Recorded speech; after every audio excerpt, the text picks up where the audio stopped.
ஏற்கனவே 2 பதிவுகளில் தகவல் அறியும் உரிமை சட்டம் பற்றி தங்களுக்கு எடுத்துரைத்துள்ளேன்.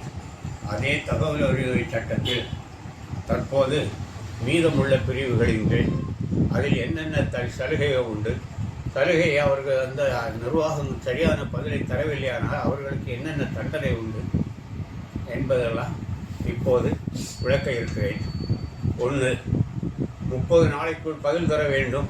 மற்றவர்களுக்கு நீங்கள் கேட்கும்போது பிரிவு 6 30 நாளைக்கு தகவல் தரவில்லை என்றால் அந்த தகவல் தரும் ஒவ்வொரு காகிதம் நமக்கு அவங்க காப்பி நகல்கள் கொடுப்பதற்கு ஒரு நகலுக்கு 2 ரூபாய் வரை நிர்வாகம், அரசு நிர்வாகம் அல்லது அரசு சார்ந்த நிர்வாகங்கள் வசூல் பண்ணுவதற்கு அவர்களுக்கு உரிமை உண்டு.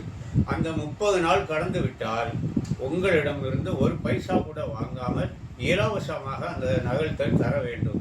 அது 5 பக்கமாக இருந்தாலும் சரி, 50 பக்கமாக இருந்தாலும் சரி, 5000 பக்கமாக இருந்தாலும் சரி, அந்த தகவல்கள் அனைத்தும் உங்களுக்கு இலவசமாக தர வேண்டும். அப்படி தவறும் பட்சத்தில் நீங்கள் முதல் மேல் முறையீட்டு அலுவலருக்கு செக்ஷன் பிரிவு 19(1) கீழ் பண்ணும்போது அந்த அலுவலருக்கு அந்த தகவலை தெரிவிக்க வேண்டும். அவர்கள் வேண்டுமென்றே எனக்கு தகவல் தராமல் விட்டு இருக்கிறார், அதனால் அவருக்கு ஒரு நாளைக்கு 250 ரூபாய்க்கு பெனால்ட்டி பண்ணி அதை என்னிடம் வசூல் பண்ணி தர வேண்டும் அப்படின்னு அந்த மேல்முறையீட்டு அலுவலருக்கு ஒரு பாராகிராஃபு போட்டு விடலாம். அப்படி அவர்கள் வசூல் பண்ண தவறினால் 2வது மேல்முறையீடு செக்ஷன் 19(3) கீழ் 2வது மேல்முறையீடு பண்ணும்போதும் அந்த தகவலை கொடுக்கலாம்.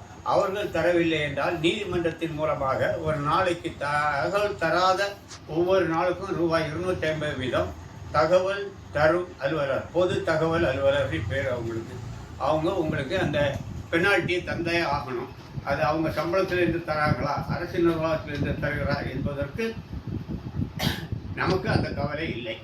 அதை நிர்வாகம் பார்த்துக்கொள்ளும் அல்லது தேர்தல் ஆணையம் தகவல் தரும் ஆணையம் அதை பார்த்துக்கொள்ளும். மற்றது இல்லையானால் நீதிமன்றம் அதற்குள்ள தண்டனையை சரியாக வழங்கும். இவ்வாறு நீதிமன்றம் தண்டனைகள் வழங்கியதற்கு நிறைய ஆதாரங்கள் உள்ளன. அதை அடுத்த பதிவின் போது நான் தருகிறேன்.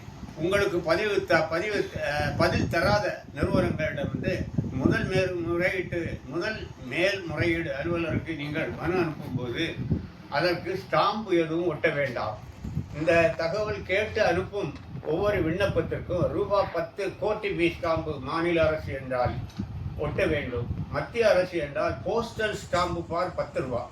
10 ரூபாய்க்கு போஸ்டல் ஸ்டாம்ப் அல்லது போஸ்டல் ஆர்டர் வாங்கி அதில் வைக்க வேண்டும். மத்திய அரசு அலுவலகங்கள் அனைத்தும் மத்திய அரசு அலுவலகம், மத்திய அரசு சார்ந்த அலுவலகங்கள் 10 ரூபாய் போஸ்டல் ஆர்டர் வைத்து நான் அனுப்ப வேண்டும். ஆங்கிலம் அல்லது மத்திய அரசு மொழிகளில் ஏதாவது எழுத வேண்டும். தமிழ்நாட்டில் உள்ள அனைத்துக்கும் தமிழ் மொழியில் எழுதலாம் அல்லது ஆங்கிலத்தில் அந்த தகவல்களை கேட்டு பெறலாம். அவ்வாறு அந்த 10 ரூபாயும் மேற்கொண்டு ஒவ்வொரு நகலுக்கு 1 ரூபாய் அல்லது 2 ரூபாவும் மாநில அரசு அந்த தகவல் அலுவலர் மூலமாக கிளைம் செய்து உங்களுக்கு பதில் தர வேண்டும்.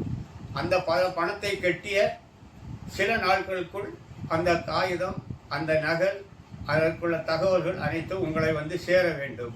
அப்படி சேர தரவில்லை என்றாலும் அவர்கள் வேண்டுமென்றே அந்த தகவல் தர மறுக்கிறார்கள் என்று நீங்கள் மேல்முறையீடு செய்யலாம்.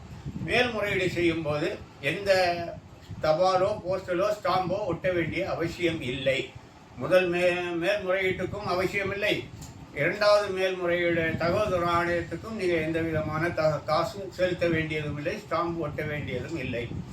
அவ்வாறு நீங்கள் அனுப்ப அந்த தகவல் தரும் அலுவலர், மேல்முறையீட்டு அலுவலர் 35 நாள்களுக்கும், தகவல் தரும் அலுவலர், பொது தகவல் அலுவலர் 30 நாள்களுக்கும் தரலாம். ஆனால் 2வது மேல்முறையீடு தகவல் தர ஆணையருக்கு போகும்போது அது 90 நாள்களுக்கு மேற்பட்டு இருந்தாலும் அதை அவர்களுக்கு தாமதமாக கொடுக்கலாம் அல்லது விசாரணை வைக்கலாம். இருதரப்பையும் அழைத்து விசாரணை வைத்து நீதிமன்றம் போல் செயல்படும். அது ஏனென்றால் தகவல் தர ஆணையர் சட்ட நிபுணர் அல்லது ஓய்வு பெற்ற நீதிபதியாக சப்கோர்ட் நீதிபதியாக இருப்பார். கூட இருக்கும் 2 உறுப்பினர்களும் அந்த சட்டம் தெரிந்தவர்களாக இருக்க வேண்டும் என்று இல்லை. 3 உறுப்பினர்கள் அடங்கிய அந்த தகவல் தர ஆணையர் விசாரணை குழுவின் முன்பு இருதரப்பும் ஆஜராகி நமக்கு அவர்கள் முன்னிலையில் கூட நகலை தருவார்கள். அதிலிருந்து நம்ம பலன் பெறலாம்.